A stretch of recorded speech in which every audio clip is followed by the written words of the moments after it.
छत्रपती संभाजीनगरमध्ये दोन शिवसेनेतील नेत्यांमध्ये चांगलीच जुंपली आहे। हे प्रकरण केवळ जमिनीच्या वादाचं नाही, तर यामागे 1150 कोटी रुपयांचा आकडा, समृद्धी महामार्गाचा मावेजा, सत्ताधारी खासदार, त्यांचे वाहन चालक आणि विरोधी पक्ष नेत्यांचे गंभीर आरोप यांचा समावेश आहे। शिवसेना नेते अंबादास दानवे यांनी खासदार संदीपान भुमरे यांच्या वाहन चालकावर जमिनीच्या गैरव्यवहाराचा अत्यंत खळबळजनक आरोप केलाय, तर दुसरीकडे भुमरे यांनी हे सर्व आरोप फेटाळून लावत अब्रू नुकसानीचा इशारा दिलाय।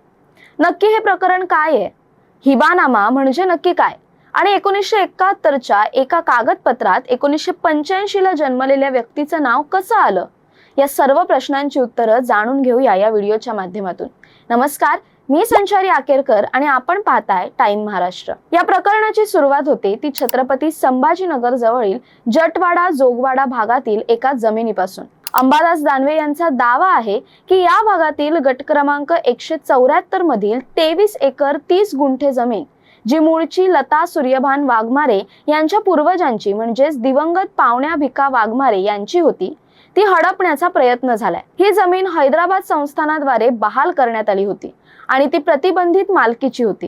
दानवे यांच्या मते या जमिनीचे सध्याचे बाजार मूल्य तब्बल 1150 कोटी रुपये। धक्कादायक बाब म्हणजे यातील 3 एकर जमिनीचा हिबानामा खासदार संदीपान भुमरे यांचे वाहन चालक जावेद रसूल शेख यांच्या नावे करण्यात आलाय।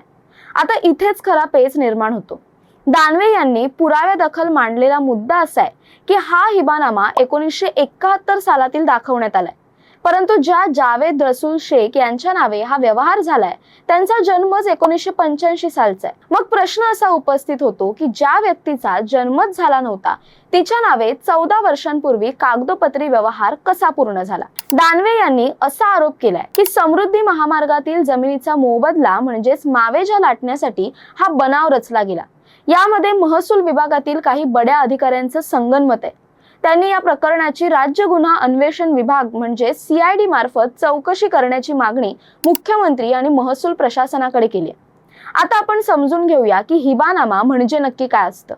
हिबानामा म्हणजे मुस्लिम कायद्यानुसार दिलेलं बक्षीसपत्र।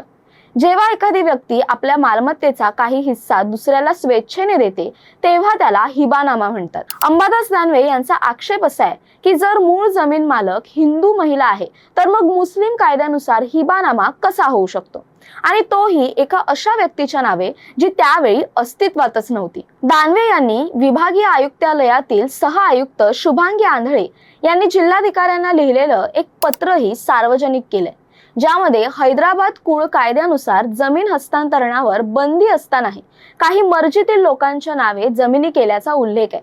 यावरून हा केवळ जमिनीचा तुकडा नसून सरकारी तिजोरीवर टाकलेला दरोडा असल्याचा घणाघात दानवे यांनी केलाय।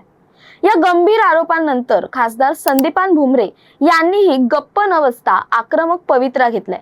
त्यांनी तातडीने पत्रकार परिषद घेऊन दानवे यांचे सर्व दावे खोडून काढलेत।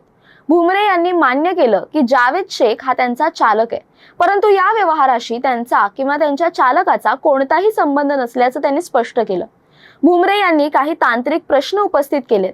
ते म्हणतात की ज्या गावात हा घोटाळा झाल्याचा दावा केला जातोय तिथे गट क्रमांक 171 पर्यंतच जमीन आहे, मग 174 हा गट क्रमांक आला कुठून? तसंच ज्या जमिनीचा उल्लेख दानवे करतायत त्या 154 गटाचे वाद आधीच न्यायालयात सुरू असून त्याचे पैसे कोर्टात जमा आहेत।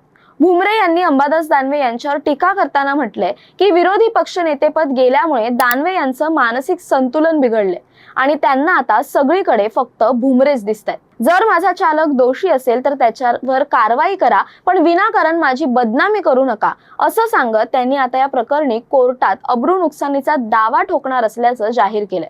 हे संपूर्ण प्रकरण आता एका कायदेशीर आणि राजकीय लढाईत रूपांतरित झालंय। एका बाजूला भ्रष्टाचाराचे गंभीर आरोप आणि कागदोपत्री विसंगती आहे, तर दुसऱ्या बाजूला राजकीय सूडबुद्धीने केलेली बदनामी असल्याचा बचाव आहे।